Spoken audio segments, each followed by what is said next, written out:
शुभ सकाळ. तर आज आम्ही निघालेलो आहोत सासवडच्या जवळ असणाऱ्या शिवरी गावातील श्री स्वामी समर्थ पादुका मठ इथे.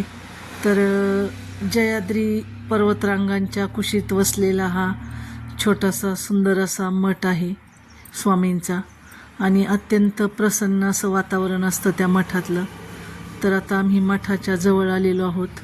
अशा डोंगर रांगांनी वेढलेल्या माळरानावर असा सुंदर असा हा मठ आहे स्वामींचा, आणि अतिशय पॉझिटिव्ह एनर्जी आणि प्रसन्न असं वातावरण तिथे असतं.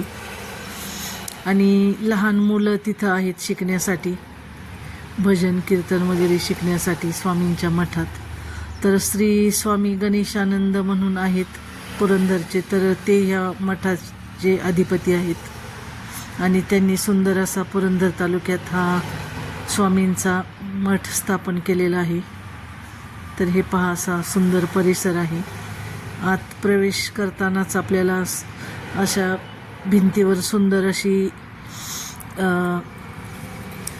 अभंग, त्यानंतर स्वामींचे नामस्मरणाचे जप वगैरे असे लिहिलेले. तर हे स्वामी गणेशानंद आहेत, आणि सुंदर असं वातावरण आहे या मठातलं. अगदी प्रसन्न होतं, एक प्रकारची पॉझिटिव्ह एनर्जी घेऊन आपण तिथून येतो.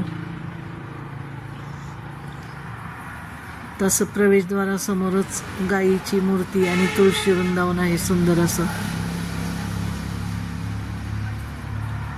त्यानंतर प्रवेशद्वाराजवळ विठ्ठल रुक्मिणींची सुंदर मूर्ती आहे.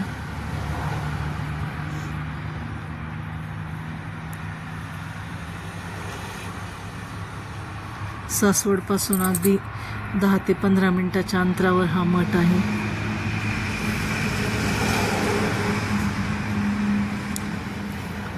आणि आता आत प्रवेश केल्यानंतर असं स्वामींच्या मूर्तीसमोरच नंदी आहे, दगडी नंदीची मूर्ती.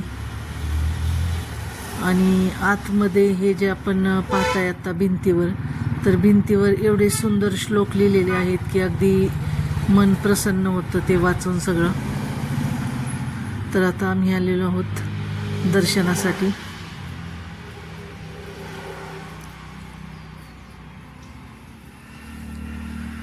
तर आता इथून गाभाऱ्यातून आता आत प्रवेश करायचा आहे.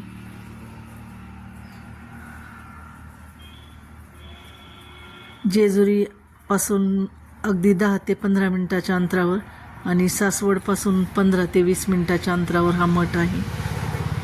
तर हे पहा, गाभाऱ्यात अशी सुंदर अशी स्वामींची मूर्ती, पितळी मूर्ती विराजमान आहे, आणि अगदी अक्कलकोटला गेल्याचा भास होतो आपल्याला. इतकं सुंदर असं वातावरण आणि प्रसन्न असं वातावरण आहे इथलं. इकडे यमाई मातेची मूर्ती आहे, आणि इकडे खंडेराय, बानू आणि माळसा यांच्या प्रतिमा आहेत. बाजूलाच दगडी शिवलिंग आहे गाभाऱ्यात, आणि या समोर अशा मूर्ती रिद्धी सिद्धीप्रमाणे अशा समई घेऊन उभ्या आहेत. तर खूप मन प्रसन्न होतं या मठात आल्यानंतर. तर आता आम्ही प्रदक्षिणा घालत आहोत. प्रदक्षिणा मार्गात पण सुंदर असे भिंतीवर चित्रीकरण केलेलं आहे. स्वामींच्या जीवनातले प्रसंग रेखाटलेले आहेत.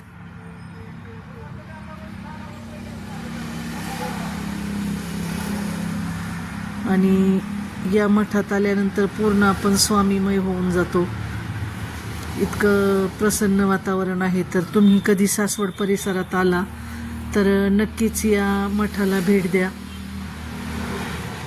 खूप पॉझिटिव्ह एनर्जी आणि खूप प्रसन्न असं वातावरण आहे.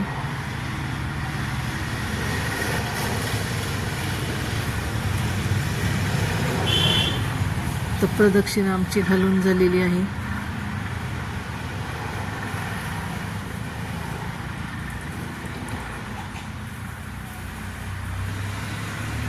त्यानंतर मठात आम्ही थोडा वेळ नामस्मरण केलं, आणि आजूबाजूचं वातावरण थोडं फिरलो, आणि आता आम्ही परत निघालेलो आहोत परतीच्या प्रवासासाठी.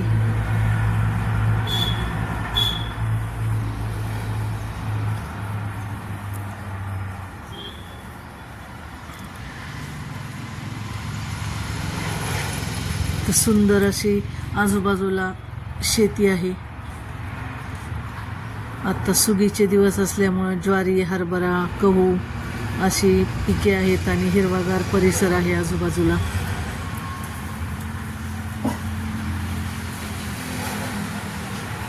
तर अशा या सुंदर अशा पवित्र स्थानाला तुम्ही नक्कीच भेट द्या आणि स्वामींचे आशीर्वाद घ्या. जेजुरीला तुम्ही जर येत असाल, जेजुरी किंवा सासवडला दर्शनासाठी, तर अगदी 15 मिनिटाच्या अंतरावर हे सुंदर आणि पावित्र्यवान असं ठिकाण आहे. तर नक्कीच तुम्ही स्वामींचा मठ जेजुरी किंवा सासवडमध्ये जर विचारलं शिवरीमध्ये स्वामींचा मठ, तर शिवरीचं यमाई माता जे मंदिर आहे त्या मंदिरातून मंदिराच्या बाजूने गेलं तर अगदी 5 मिनिटात पोचतो आपण. तर आता आम्ही परत निघालेलो आहोत. शिवरी गावाचा परिसर आहे हा.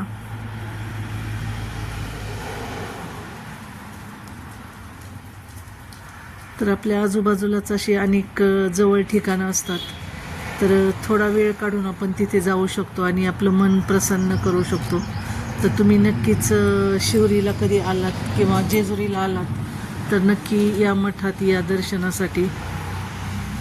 तर आता आम्ही आता घरी पोचतोय आमच्या. आणि हे पहा, आमची ही छोटंसं वासरू वाट पाहतंय आमची, कसं पाहतंय ते गाई वगैरे. तर घरी पोचलो होतो आम्ही, परत दर्शन करून आलेलो आहोत.